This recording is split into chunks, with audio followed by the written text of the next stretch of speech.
வணக்கம். எல்லாருக்கும் உலக புத்தக நாள் வாழ்த்துக்கள். எல்லாரும் படிக்கணும். குறிப்பாக பெண்கள் நிறைய படிக்கணும். அதுதான் என்னோட விருப்பம். ஸோ பெண்களே நிறைய படிங்க. இப்போ ஒரு பதிப்பகத்தை பற்றியும் சொல்லணும். பெண் எழுத்தை தூக்கி பிடிக்கிற பெண்கள் எழுதுகிற எல்லா விஷயங்களையும், பெண்ணியம், தொழில்நுட்பம், அப்புறம் சாதனை பெண்கள், அப்புறம் பன்முகத்தன்மை, எல்லாத்த பற்றியும், அறிவியல், இப்படி அவங்க எழுதுகிற எல்லாத்தையும் தொடர்ச்சியாக நூல்களாக வெளியிட்டு கொண்டிருக்கும் ஹர் ஸ்டோரிஸ். இவங்களுக்கு என்னோட சிறப்பான வாழ்த்துக்களை தெரிவிச்சுக்கிறேன். என்ன அப்படின்னா, பெண் எழுத்துக்கான ஒரு பெரிய தளத்தை அவங்க உருவாக்கியிருக்காங்க. அப்படி ஹர் ஸ்டோரிஸ் வெளியிட்டிருக்கிற ஒரு புத்தகம் தான் உச்சக்கட்டம், உண்மைகளும் தீர்வுகளும். இதை எழுதியிருக்கிறவங்க அன்பு தோழர் செலின் ராய். இவங்க உறவுகள் மேம்பாட்டு நிபுணர். ரொம்ப அருமையாக அந்த புத்தகத்தை எழுதியிருக்காங்க. என்ன அப்படின்னா, பாலியல் உரிமைகள், பெண்ணோட பாலியல் உரிமைகள் பற்றி பொதுத்தளத்தில் பேசுகிறதே இல்லை. அதை பற்றி தொடர்ச்சியாக இந்த சமூகம் கள்ள மௌனம் சாதிச்சுக்கிட்டே இருக்கு. அப்படி பேச வர்ற பெண்களையும் தனிமைப்படுத்தி கேவலப்படுத்துகிற ஒரு போக்கும் இங்கே இருக்கிறத நம்ம பார்க்கலாம். இந்த புத்தகத்தோட முன்னுரையில் திலகவதி ஐபிஎஸ் அவர்கள் குறிப்பிட்டிருக்காங்க. நிலவில் இந்தியா சந்திரயான் 3 படம் பதித்து விட்ட இந்த காலத்திலும் கூட இந்த தாம்பத்திய உறவு அப்படிங்கிற இதை அதில் தனக்கு இருக்கிற உரிமைகளை பெண்கள் பேசுறதுல எந்த மாற்றமும் இல்லை. பசி தாகம் போல தாம்பத்திய உறவில் பெறும் திருப்தியும் பெண்களுக்கான அடிப்படை உரிமை என்ற புரிதல் இந்த சமூகத்தில் பலருக்கும் இல்லை அப்படின்னு சொல்லியிருக்காங்க. ரொம்ப உண்மை. செலின் ராய் ஏன் இந்த நூலை எழுதின அப்படின்னு சொல்லி முன்னுரையில் குறிப்பிட்டிருக்காங்க. பொதுவாக நம்ம சமூகத்தில் எடுக்கப்பட்ட ஒரு கணக்கெடுப்பில் 85% மேலான பெண்கள் கலவியில் உச்சக்கட்டத்தையே அடைவதில்லை, ஆர்கசம் சொல்கிற உச்சக்கட்டத்தையே அடைவதில்லை அப்படிங்கிற ஒரு ஆய்வு சொல்லுது அப்படின்னு சொல்லி இந்த அதிர்ச்சிகரமான தகவலை குறிப்பிட்டிருக்காங்க. ஸோ இது ஏன் நடக்குது, இதுக்கு பின்னாடி என்னென்ன பிரச்சனைகள் இருக்குது அப்படிங்கிறத முழுக்க இந்த புத்தகம் முழுக்க அலசியிருக்காங்க. உச்சக்கட்டம் என்ன அவ்வளோ பெரிய விஷயமா, என்ன வறுமையை விட மோசமான விஷயமா அப்படின்னு நிறைய பேர் கேட்கலாம். அது பெண்களுக்கான உச்சக்கட்டம் அப்படிங்கிறது. அப்படி அவங்க அடையலை, கல்வியில் அவங்களுக்கான திருப்தி கிடைக்கல அப்படின்னா சைக்கோசொமேட்டிக் டிஸார்டர்ஸ் அப்படின்னு சொல்லப்படுற பலவிதமான நோய்களுக்கு அவங்க ஆட்படுவாங்க.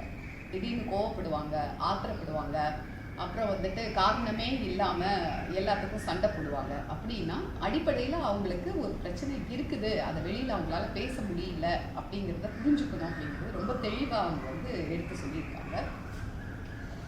இது அவங்க சொன்ன இன்னொரு கருத்து எனக்கு ரொம்ப பிடிச்சிருக்கு. காமத்தை தூண்டும் விதத்தில் பேசுவது என்பது வேறு, காமத்தை பற்றி பேசுவது என்பது வேறு. ரொம்ப முக்கியம். அப்போ ஒரு டீச்சராக இங்கே காமத்தை, பெண்ணுதல் சார்ந்த விஷயங்களை அவங்க பேசி வகுப்பெடுக்கிறாங்க. அப்படின்னா இதில் ஒவ்வொரு அத்தியாயத்தையும் நம்ம பார்க்க வேண்டியதாக இருக்குது. என்ன அப்படின்னா, இதில் குறிப்பிட்டிருக்கிற ரொம்ப அதிர்ச்சியான ஒரு விஷயம் பொய்யான உச்சக்கட்டத்தை பெண்கள் வெளிப்படுத்துகிறாங்க அப்படின்னு சொல்கிறாங்க. பொய்யான உச்சக்கட்டமா, ஃபேக் ஆர்கசமா அப்படின்னு சொல்லிட்டு நிறைய பேருக்கு அதிர்ச்சி ஏற்படலாம். ஆமாம், ஃபேக் ஆர்கசம் அப்படிங்கிறத நிறைய பெண்கள் ஏன் கடைபிடிக்கிறாங்க, அதுக்கான சமூக உளவியல் காரணங்கள் என்ன அப்படிங்கிறத ரொம்ப விளக்கமாக சொல்லியிருக்காங்க.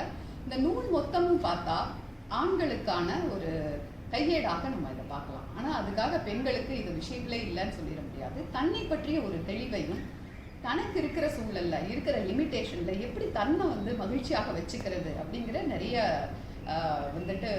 விவரித்து சொல்லியிருக்காங்க. டிப்ஸ் நிறைய கொடுத்துருக்காங்க. இந்த உச்சக்கட்டம் அப்படிங்கிறது உடலுக்கா உணர்வுக்கா அப்படிங்கிற ஒரு டாபிக் இருக்கு. ஸோ இது பெண்களை பொறுத்த அளவுக்கு அவங்களால நிறைய ரிலேட் பண்ணிக்க முடியும். ஸோ இது உணர்வுகளுக்கு தான். அப்போ உச்சக்கட்டம் அப்படிங்கிறது உணர்வுகளுக்குள்ளே இருக்குது. அதுக்குள்ளே பயணிக்கிற உணர்வுகளும் அதில் பெரும் பங்கு வகிக்குது அப்படிங்கிறது அவங்க சொல்லியிருக்காங்க. ரொம்ப ஒரு தெளிவை கொடுக்குது இந்த புத்தகம். பெண்களுக்கும் ஒரு தெளிவை கொடுக்குது, ஆண்களுக்கும் ஒரு நிச்சயமாக அவங்க படிக்க வேண்டிய நூல் அப்படின்னு நம்ம சொல்லலாம். அப்புறம் இதற்கான தீர்வு என்னவாக இருக்கும், ஒரு வேளை உச்சக்கட்டம் அவங்க அடையலை அப்படின்னா அதற்கான தீர்வு என்னவாக இருக்கும் அப்படின்னா, திருமணத்தில் மீறிய உறவு தீர்வாகுமா அப்படின்னு அனலைஸ் பண்ணியிருக்காங்க.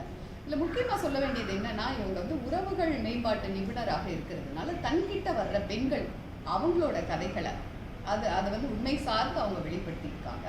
அப்போ அதுலேருந்து நமக்கு வந்து நிறைய வந்துட்டு ஆலோசனைகள் கிடைக்குது. எப்படி இந்த விஷயத்தை அணுகணும், எப்படி சக பெண்களுக்கு நம்ம தோழமையோட வந்து சொல்லணும் அப்படிங்கிற நிறைய விஷயங்கள் அவங்க சொல்லியிருக்காங்க.